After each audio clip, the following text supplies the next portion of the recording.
Hey guys, it's your girl Courtney Rain. I want to thank you for coming back to my channel. Today I'm going to be reviewing Housewives of Atlanta. If you know, Housewives of Atlanta comes on Sunday nights at 8 o'clock on Bravo. So what I'm going to do now is go ahead and jump into the review. As I said before, I do have my iPad, so I'm taking notes. So if you see me look down, I just have to refresh my memory to figure out what I'm going to next. So the TV show started off with Kenya and Sheree meeting about the PSA.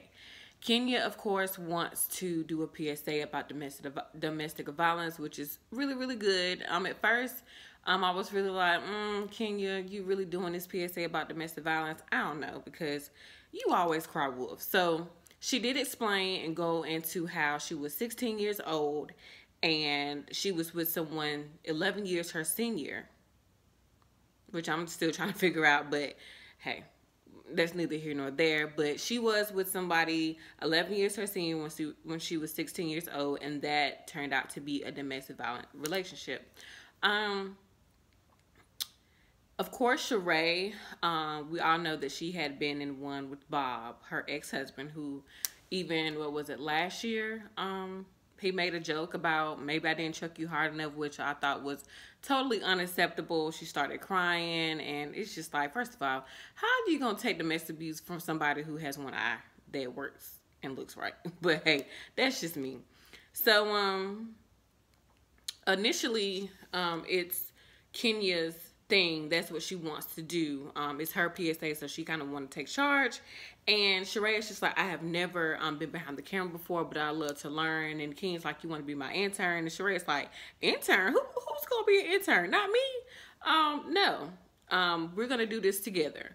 But furthermore, at the end of the episode, you will see how it all works out. But they do sit and talk about some things that they want to do. So that's how the show started out with. Sheree's wig, if y'all catch this, she had on this old nasty blonde wig, and I really wasn't feeling it. You know, Sheree, she's good with style and hair. She's always switching it up, but that wig, I was just not feeling. It was a white girl wig. White girl blonde, should I say. It was a brown girl blonde. Like my hair, I consider this like black girl blonde. So moving right along, Marlo meeting up with Nene to convince her to meet up with Portia and kind of discuss things. We all have seen Nene over the past 10 years, and she has fallen out with pretty much everybody in the group. Not everybody, but she fell out with Cynthia.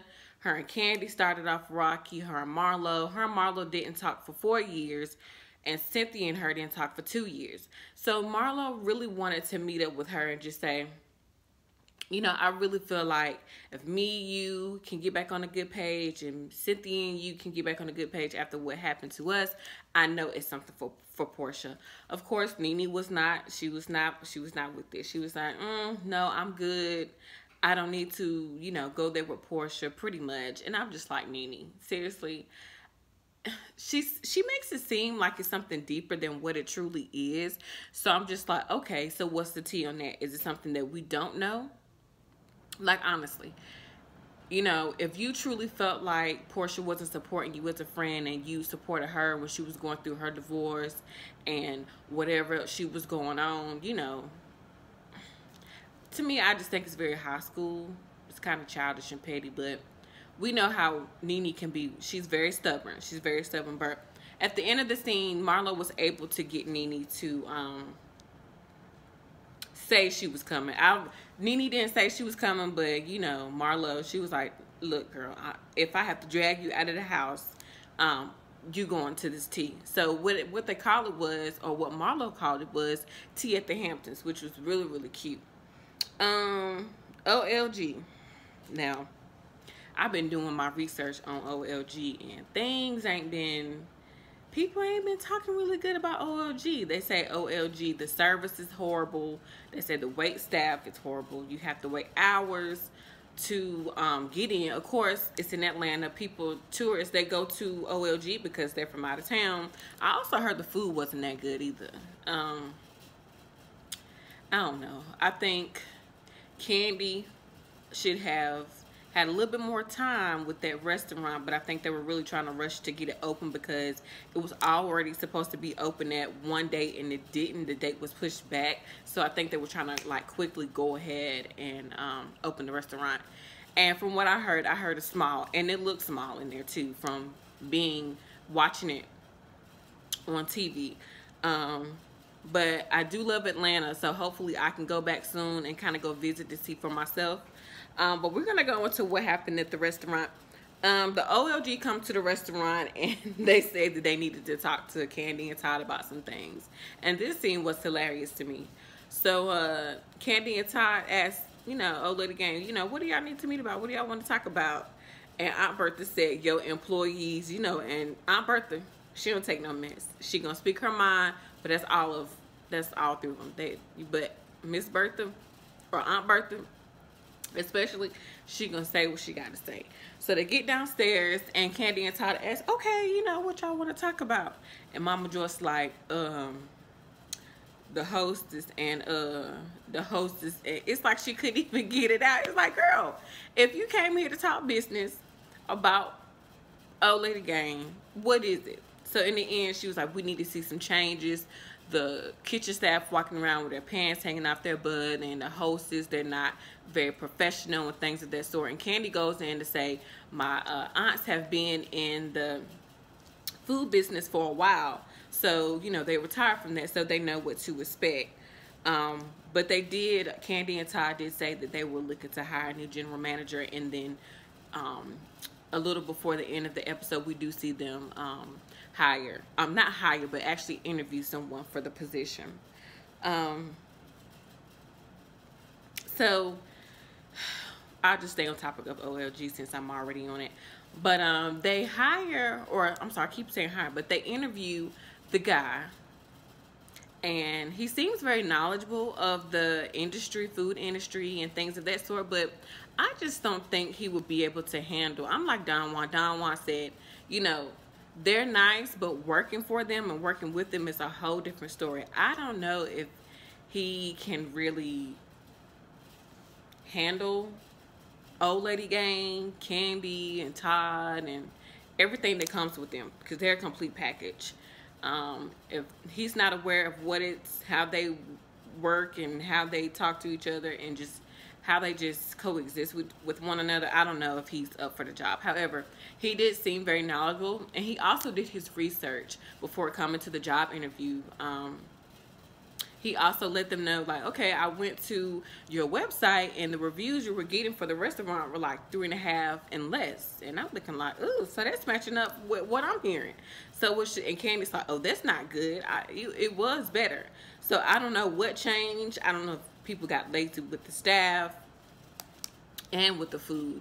It just wasn't a good look. So we're hoping to see what's going to come from, you know, hiring a new general manager, because if you do know, Carmen, I'm sorry. Ooh.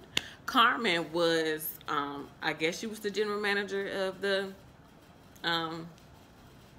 restaurant at the time, but now she's opening up her insurance business, but we're going to see how that works, because, you know, we don't know. If you did watch it, did you see the Proud Mary, the movie that Taraji's in? Did y'all see Kenya and Cynthia do that commercial? It was pretty corny to me. Just thought I had that in there. It was just like, why y'all doing this? I thought it was the PSA, because they're like kickboxing and all that type of stuff like that, like learning to, you know, or learning how to fight back. No. They were talking about Proud Mary, and it was very corny. Moving right along. Portia goes to work. If you do know, Portia works at Dish Nation. You know, along with Ricky Smiley, DeBrat, and all of that. So Portia talks to Ricky Smiley about the blind date. And of course, if you've seen the episode, Portia went on a blind date with a white guy, and she was not feeling it. She's saying, oh, I have to leave early because my mom is with me or staying at my house. So she kind of wrapped that blind date up really, really fast. And she was explaining to Ricky Smiley, you know, what was going on. And Ricky Smiley was just like, so, you know, so what you looking for, all that. But, you know, before they did all of that, Ricky was like, "Girl, where you going?" Her Portia's little get up, which was cute. I like Portia's style. She's fun. She keep it cute all the time. And Ricky's mom was like, "Girl, you smashed last night. Who smashed last night?" And Portia was like, "Didn't nobody smash?" And he ended up going up to her and smelling her neck. And of course, it's TV. They edit and they slow it down. And Ricky smelling her. And then next thing you know, he's like, "That's so-and-so bottle. That's so-and-so, And she's like, "Yep, that's it." So next thing you know, Portia goes and smell Ricky. I'm looking like, what's going on here? So she guessing his not his perfume, but his cologne and all of that. But to me, I can kind of see Ricky Smiley and Portia just a little bit. I mean, I can see like they can date. I mean, why not? I mean, Portia, you ain't gotta have no kid. You don't have to have kids by the man. I mean, you don't have to do that because he got enough kids by himself. If you know, Ricky Smiley has a show on TV One. I don't know if it still comes on, but he has a TV show on TV One, and he got a whole lot of kids. Like, well, I ain't gonna say a whole lot of, but it's a whole lot of them on that show. So yeah. Also with Portia and Marlo hung out by themselves, and I actually like that duo. I can dig it because I think both of them are fun. They're edgy. They throw shade. I think they could get them all together. What was funny to me was they were having dinner or lunch, whatever it was, and Portia was just talking. You know, Portia, she just get to talking all over herself. Marlo said, "Portia, you got a booger." Portia's like, "Oh, for real? I got a booger." She was like, "Yeah, girl, it's bothering me every time I look at you." I was weak. I was like, yeah, I can dig them together because Marlo is funny, and you know, poor Portia. That's my girl though, but she a little off. She is a little off. Candy and Sheree meeting to discuss. They just meeting up, you know. It was time for them to film, so that's what they did. So Sheree did tell Kenny that before Callie, I think her name Callie, Sheree's youngest daughter that just went to Howard University, she did explain to Candy that she had the conversation with her kids about the domestic abuse, about what happened, and you know, Candy was really proud of her to, you know, because before Candy stepped in as, you know, Sheree's children to kind of practice the conversation with them. So that was good for Sheree to share that she had talked to the kids. And also, of course, Candy came back and spilled the tea about, you know, Sheree's incarcerated boyfriend, that he was a con artist and all type of stuff like that. And Sheree's like, why is she worried about my man? Blase, blase. Greg and Nene got mugshots. Why are you worried about it and all that type of stuff like that? I'm looking like, whoa. Well, I mean, hey, if he's a con artist, Nene needs to be like, honey, if you like it, I love it. If you want to be in a relationship with him and he's incarcerated, that's on you. That don't got nothing to do with me. It ain't hurting my coin. It ain't hurting my bag. It don't affect me. But that was, at least Sheree was like, well, Greg and Nene got mugshots. So, hey, I mean, what is it? So, that was funny. So, tea at the Hamptons. Remember, I told you tea at the Hamptons. Marlo sent the invitation out to Portia, Cynthia, and Nene.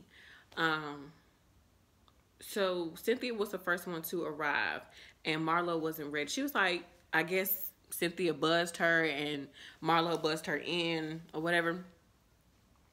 And I guess it was Cynthia's first time. I think it was Cynthia's first time coming to Marlo's house.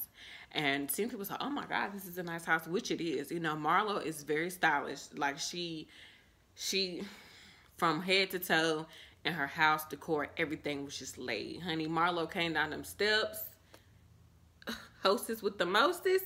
She was laid. You know, they say Marlo's still fashion.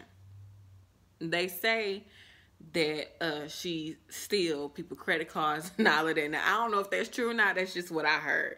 That's just what I heard. And I'm just like, well, shoot, who credit cards she stealing? Because she got everybody money. Because Marlo, she be ragging, as people say. She be on point. But yeah. When they got ready to sit down to have a little discussion, they were drinking. It was their tea party. Cynthia said, "What type of tea is this? It tastes like vodka and cranberry. Honey, I thought I was going to fall out." I said, "See, that's the type of tea I'm talking about. Y'all thought y'all was going to come down to a tea party and eat some little cut off cucumber sandwiches and drink some hot tea with the sugar cubes. Nah, baby." Marla said, "We going to get y'all all the way together and you're going to have vodka and cranberry. We going to talk this thing out. But y'all not gonna have tea. Y'all gonna have vodka and cranberry. Y'all gonna have a good old mixed drink." So I did like that. That was cool. So they began to, or I should say, Portia and Nene began to try to talk things out, but it really wasn't much to talk out because I really feel like Portia came to kind of let it all out, put things out in the open, put things out in the air, and really try to come up with a way where everything could be squashed and ended. But Nene was really giving her the cold shoulder. Now, Nene, that's my girl. Like, she's my favorite housewife. But when Nene is done with you, she is done with you. And the whole time Portia was talking and explaining to her, Nene was making faces on her phone. I mean, real, like, I don't really care what you're talking about, you know, just really not into it.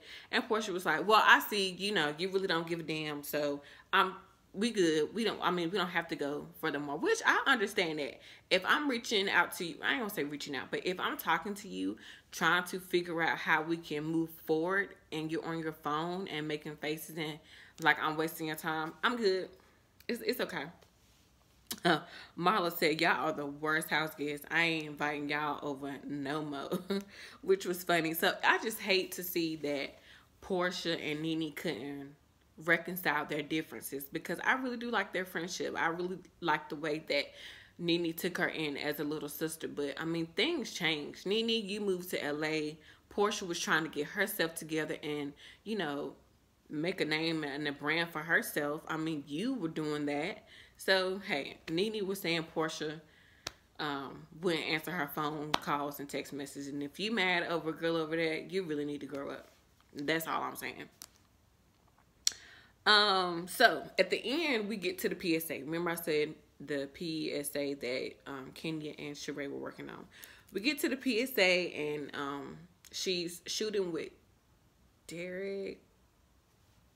I don't want to say Derek Blanks because I could be wrong. Either way, if you are familiar with season 1 or season 2, they did the alter ego photo shoot. The same photographer that shot that did King's PSA. His work is really, really good, actually. But what surprised me the most is when King said Shamia was coming to share her story. I'm looking like, when did Kenya and Shamia get close? Because if you remember 2 years ago, Kenya kicked Shamia off of her boat on some off the wall stuff just because she could. Shamia came to Kenya's event when she was doing the more hair care and drank out the bottle because it was water. I mean, Kenya, you can't be mad at the girl. You didn't have product. You had water. So that was really shocking to me to see Shamia at the PSA. But at first I was just like, Shamia, I don't know. It's really hard to figure out if these girls are really for real or are you just talking just to get attention. But I after the scene, I realized, no, these girls are really going through domestic violence, or they have been through domestic violence. And Shamia's story really moved me. I didn't know that she was married before, and she went through that. So that was good to see her be vulnerable and cry and just, you know, just be real about it. I love seeing authentic feelings on TV, on reality TV, because we all know, you know, reality TV is reality TV. It's not always reality, should I say. So it was good to see Shamia be vulnerable. Let's see what else. So Cynthia, Candy, and Nene came. They came, of course, to support Kenya, but they also had a little part to say in the PSA. They didn't have a testimony, but they did have a part in the PSA. Cynthia's mom was also there, and her story was like really good. She was saying that she married Cynthia's father when they were 18, and she said he didn't become domestic until after they got married. And Kenya asked, you know, were your children around? She was like, yeah, they were around. and things of that sort. And she said it got to the point where I had to grab a knife to almost defend myself. And Kenya asked, did you hurt him? She said no, and with all of that, she started to get emotional. And I mean, the relationship with your, if you have a relationship with your mother, your mother is everything. If you see your mother struggling, if you see your mother upset, the first thing to do is comfort them to see what's wrong. Cynthia's mother started crying, and Cynthia wanted to take off and go comfort her mom, but Kenya wanted her mom to kind of sit in that moment and take it in, which was so phenomenal, which was good. Kenya nailed it with this PSA. She allowed Cynthia's mom to, just sit in her truth and sit in her moment and kind of just take those emotions in. So I understand Cynthia wanted to run and kind of go comfort her mom, but she did get a chance to do that at the end. And, Cynthia told her mom, I'm so proud of you. So that was a good scene. That was a good scene. I loved it. I loved it. So Kenya, we give Kenya a lot of hell. I know I give Kenya a lot of hell. I'm not here for Kenya. I'm really not, because she know how to secure a check. That she does know how to do. But she did good with the PSA. Let's see. So remember I told you, of course, if you watch, Sheree and Kenya were supposed to be doing it together. So it's time for Sheree's part, and Sheree's nowhere to be found. Kenya's calling her, and Sheree says, I just been in a car accident. And Kenya's like, what, are you okay? She's like, yeah, I'm okay. My back is hurting, blase, blase. At first I was like, Lord, Sheree not coming, because for one, she don't want to, she ain't with the BS. She don't want to feel like an intern and all. I really thought that Sheree was gonna kind of just kick Kenya to the curb and be like, no, I'm good. I don't want to do it. But not Kenya, but Sheree, she ended up coming. But when she came, she said she was in a lot of pain. Her back was hurting. I'm just like, well, why didn't you just stay where you were? But at first I was trying to figure out, like, well, what car did you get in an accident in? Because is it that Porsche she's driving?